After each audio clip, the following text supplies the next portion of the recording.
사랑합니다. 성도 여러분, 화요일 아침이 밝았습니다. 오늘도 하나님 앞에서 믿음으로 살아가며 특별히 어려운 때엔 냉천골의 아침 말씀 묵상을 통해 새 힘 얻으시고 주의 축복 풍성히 누리는 복된 날 되기를 소망합니다. 오늘은 시편 7편입니다.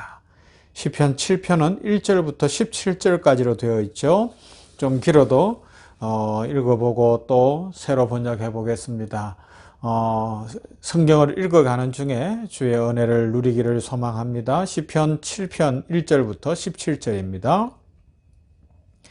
여호와 내 하나님이여, 내가 주께 피하오니 나를 쫓아오는 모든 자들에게서 나를 구원하여 내소서. 건져낼 자가 없으면 그들이 사자같이 나를 찢고 뜯을까 하나이다. 여호와 내 하나님이여, 내가 이런 일을 행하였거나 내 손에 죄악이 있거나 화친한 자를 악으로 갚았거나 내 대적에게서 까닭없이 빼앗았거든 원수가 나의 영혼을 쫓아 잡아 내 생명을 땅에 짓밟게 하고 내 영광을 먼지 속에 살게 하소서. 여호와여, 진노로 일어나사 내 대적들의 노를 막으시며 나를 위하여 깨소서. 주께서 심판을 명령하셨나이다. 민족들의 모임이 주를 두르게 하시고 그 위 높은 자리에 돌아오소서. 여호와께서 만인에게 심판을 행하시오니 여호와여, 나의 의와 나의 성실함을 따라 나를 심판하소서. 악인의 악을 끊고 의인을 세우소서. 의로우신 하나님이 사람의 마음과 양심을 감찰하시나이다. 나의 방패는 마음이 정직한 자를 구원하시는 하나님께 있도다. 하나님은 의로우신 재판장이시며 매일 분노하시는 하나님이시로다. 사람이 회개하지 아니하면 그가 그의 칼을 가시며 그의 활을 이미 당겨 예비하셨도다. 죽일 도구를 또한 예비하시며 그가 만든 화살은 불화살들이로다. 악인이 죄악을 낳으며 재앙을 베어 거짓을 낳았도다. 그가 웅덩이를 파 만들며 제가 만든 함정에 빠졌도다. 그의 재앙은 자기 머리로 돌아가고 그의 포악은 자기 정수리에 내리리로다. 내가 여호와께 그의 의를 따라 감사하며 지존하신 여호와의 이름을 찬양하리로다. 아멘. 베냐민 사람 구시의 말을 따라 여호와께 노래한 다윗의 쉿가요니라고 되어 있는데요. 다시 번역해보면 여호와 나의 하나님이여, 당신께 제가 피합니다. 저를 뒤쫓는 모든 이에게서 저를 구원해 주시고 저를 구해 주십시오. 그렇지 않으면 사자처럼 제 목숨을 물어뜯어 찢어버릴 것입니다. 그런데 구원자가 없습니다. 여호와 나의 하나님이여, 제가 이런 짓을 했거나 제 손에 부정이 있다면, 제가 악으로 보답을 했거나 제 대적에게서 까닭없이 빼앗았다면 원수가 제 목숨을 뒤쫓아 잡아서 제 생명을 땅바닥에 짓밟아 버리기 바랍니다. 그리고 제 영광을 먼지 속에 살도록 하기 바랍니다. 일어나십시오. 여호와여, 당신의 분노로 제 대적들의 노여움 때문에 일어서 주십시오. 그리고 저를 위해 깨어나십시오. 당신이 심판을 명령하셨습니다. 그리고 민족들의 모임이 당신을 둘러서게 하시고 그 위 높은 자리로 돌아오십시오. 여호와는 백성들에게 판결을 내리십니다. 저를 재판해 주십시오. 여호와여, 저의 정의에 따라 그리고 저의 성실함에 따라. 악인들의 악은 제발 끝장나기 바랍니다. 그러면 당신이 의인을 든든하게 해주실 것입니다. 심장과 장기를 시험하시는 분, 정의로우신 하나님이요, 저의 방패는 하나님께 있습니다. 마음이 올고전 이들을 구원하시는 분, 하나님은 정의로운 재판장이시고 매일 대적들에게 분노하시는 신이십니다. 만약 사람들이 돌이키지 않는다면 그분은 자기 칼을 벼리십니다. 자기 활을 당겨 준비하십니다. 장력이 가장 센 활을 땅에 앉아서 발과 손으로 쉬를 당깁니다. 또한 그런 사람을 위해 사용도구를 준비하십니다. 자기 화살에 불을 붙여 놓으십니다. 보십시오. 그런 사람은 죄를 저지르고 수고를 배웠으며 거짓을 낳았습니다. 그가 웅덩이를 파고 그것을 파헤쳐서는 자기가 만든 웅덩이에 빠지고 맙니다. 그의 수고는 자기 머리로 되돌아가고 그의 정수리 위로 자기 폭력이 내려옵니다. 저는 여호와께 그분의 정의로우심에 따라 감사하고 여호와의 이름 지존하신 분께 찬양하렵니다. 아멘. 이 시편은, 그리고 이 시인은 매우 다급한 상황에서 절규하고 있어요. 절박하게 부르짖고 있습니다. 특별히 2절을 보면 아무런 잘못도 저지르지 않았는데 2절 이후에 뭐 내가 잘못한 것도 있으면 밝혀달라고 이야기하지 않습니까? 그런데도 불구하고 대적들은 시인을 모해하고 모함하고 해치려고 하고 덤벼들고 있어요. 그래서 2절에서 다시 보면 여호와께서 자신의 인생에 개입하지 않으면 그들이 자기를 사자같이 먹잇감에 달려들어 찢어버림같이 찢어버릴 거다. 그렇게 절규하고 있습니다. 이 마음을 한번 느껴보세요. 심리적 압박감이 얼마나 힘들었을까. 시편 기자가 얼마나 마음이 힘들고 심적 고통이 심했으면 하나님 앞에 기도하러 나오는데 사자가 나를 달려들어서 마치 먹잇감을 찢어버린 그런 것처럼 대적들이 나를 찢어버릴 것 같으니까 하나님, 제발 하나님만은 내 편이 되어 주십시오. 하나님, 나를 도와주십시오. 하나님께서 은혜를 주셔야지 나는 살 수 있습니다. 그런 고백을 하고 있거든요. 성경시대, 이 구약시대 시편 기자가 살던 그 시대보다 현대인들의 이 심적인 압박감, 이 빠르게 돌아가는 사회 속에서 얼마나 실감나고 얼마나 많이 있습니까? 이럴 때 우리는 결국 나의 힘만으로 살아가려고 하면 이 압박감을 내가 감당해야 되니까 절망할 수밖에 없고 심적인 고통에 눌리고 삶의 소망이 끊어지는 것 같은 그런 느낌을 가질 수도 있을 거예요. 그러나 우리는 거기서 머물지 않죠. 시편 기자가 오늘 하나님 앞에 간절히 1절부터 17절까지 긴 시편으로 막 부르짖고 매달리는 것처럼 이것을 배워야 됩니다. 시편 기자는 그 절박함 속에서 스스로 문제를 해결하는 것이 아니라 여호와 하나님께로 나아가서 속에 있는 모든 것을 토해놓습니다. 우리는 이 기도자에게서 새로운 축복과 새로운 삶 그리고 회복은 오직 하나님 앞에 털어놓는 데서 모든 것을 털어놓는 데서부터 시작된다는 것을 먼저 배울 수가 있어요. 사실 우리의 삶에서 절박한 때가 한두 번이 아닐 거예요. 마치 사자가 나를 그 입을 쫙 벌리고 삼키려고 하는 것 같은 그런 어려운 지경에 빠졌다고 느껴질 수도 있습니다.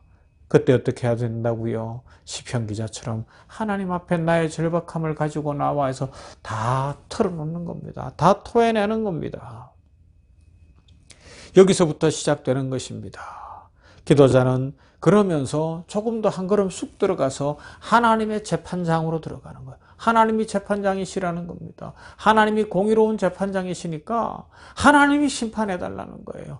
내가 그렇게 잘못했는지, 내가 이렇게 심적인 압박 속에 살아서 이렇게 마음이 무너지고 삶이 무너지는데 하나님 재판 좀 해주십시오. 하나님께서 저 악인들과 저를 판단해 주십시오. 제 스스로 어제도 살펴봤지만 제 스스로 판단하거나 제 스스로 문제를 해결하려고 하거나 저의 힘으로 어떤 것들을 하려고 하지 않겠습니다. 하나님께 모든 것을 맡깁니다. 심판자는 오직 하나님이십니다. 그 믿음으로 하나님 앞으로 나오는 거예요. 하나님께서 기뻐하시는 삶의 모습 아니겠습니까? 사실 우리가 이 가시적이고 요한한 세상에서 할 수 있는 일이 그리 많지 않아요. 사소하게 가까운 사람들 사이에서 생긴 오해에서부터 어떤 큰 문제들까지 나의 삶을 막 뒤흔들어 놓는 어려운 일들까지 수많은 일들이 있는데 그것을 내 힘으로 내 방법으로 내가 막 풀어보려고 하고 그러다 보면 내 성질에 내가 힘들어지고요. 안 되는 것 때문에 답답해 미칠 것 같고요. 괴로울 수가 있습니다. 사람들은 아무도 내가 어려울 때 도와주지 않는 것 같고요. 그래서 사람들에게 기대했다가 실망할 수도 있고 마음이 더 힘들어질 수도 있습니다. 그러나 무한하신 하나님 앞으로 나아가 하나님께 털어놓고 하나님이 심판자가 되시고 하나님이 재판장이 되시다고 고백하면 하나님의 은혜가 넘치게 될 것이고 진짜 문제가 풀릴 겁니다. 이것이 그리스도인들이 1차적으로 문제 푸는 방법입니다. 내 힘과 방법과 성질로 문제를 풀려는 것이 아니라 하나님께 맡기는 거죠. 내 힘과 방법과 성질로 문제를 풀려고 하면 점점 미궁에 빠지고 땅속으로 꺼질 수밖에 없으나 하나님께 맡기면 하나님이 해결하시기 때문에 기적이 일어납니다. 축복이 임합니다. 새 길이 열립니다. 대적들이 떠나갈 겁니다. 막혔던 길이 열릴 것이고 하나님의 은혜와 축복이 넘칩니다. 여러분, 우리 기도할 때 이것이 기도자의 가장 아름다운 자세예요. 기도할 때 이런 생각 들지 않으세요? 내가 기도하는데 달라지는 게 뭐지? 기도해도 과연 하나님이 들으실까? 냉천골의 아침을 내가 아침마다 묵상하는데 과연 하나님이 나를 복을 주실까? 뭐 이런 생각을 가질 수 있어요. 그런데 여러분 생각해 보세요. 하나님의 은혜가 늘 함께합니다. 당장 눈앞에 보이는 그 기도가 무슨 문제 해결이 안 되는 것 같죠? 아니요. 하나님께 맡기고 믿음으로 살아가고 맡겼기 때문에 하나님이 심판하시고 하나님이 축복하실 것을 믿기 때문에 찬송하고 힘있게 나아가는데 진짜 찬송거리가 생기는 거예요. 진짜 힘이 오는 거예요. 그러면서 악한 사단의 세력들은 떠나가고 문제는 풀려지고 삶의 길에 아름다운 빛이 비치는 축복이 넘치게 될 것입니다.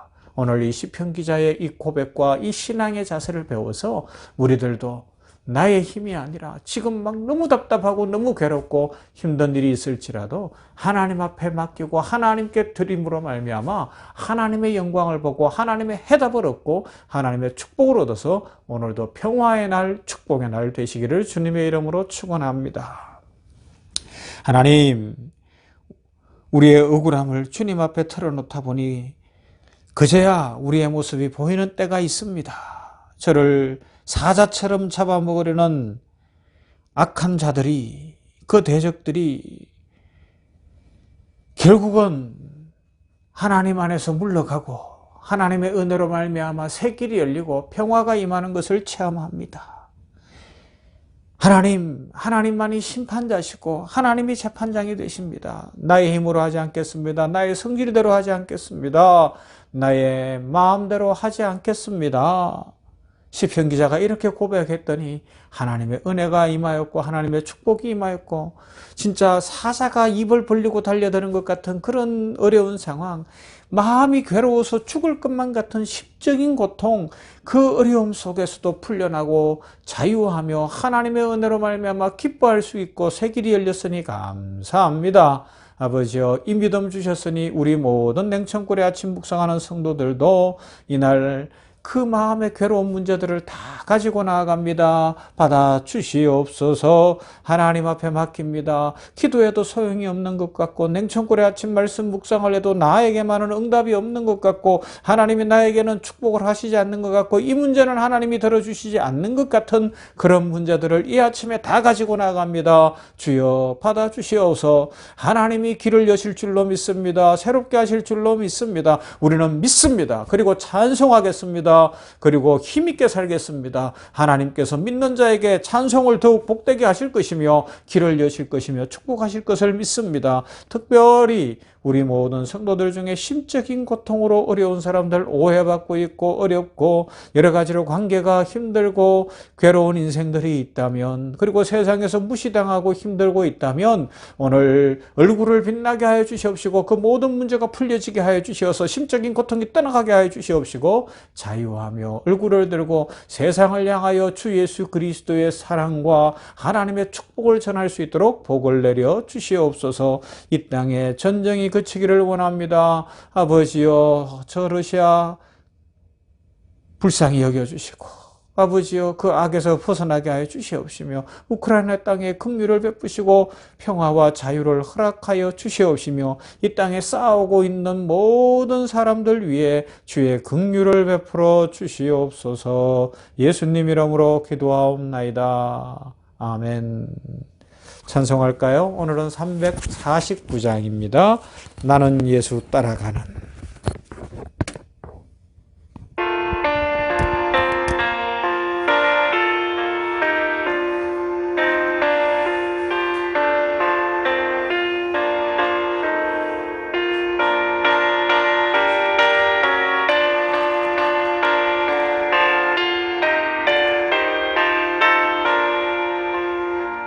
나는 예수 따라가는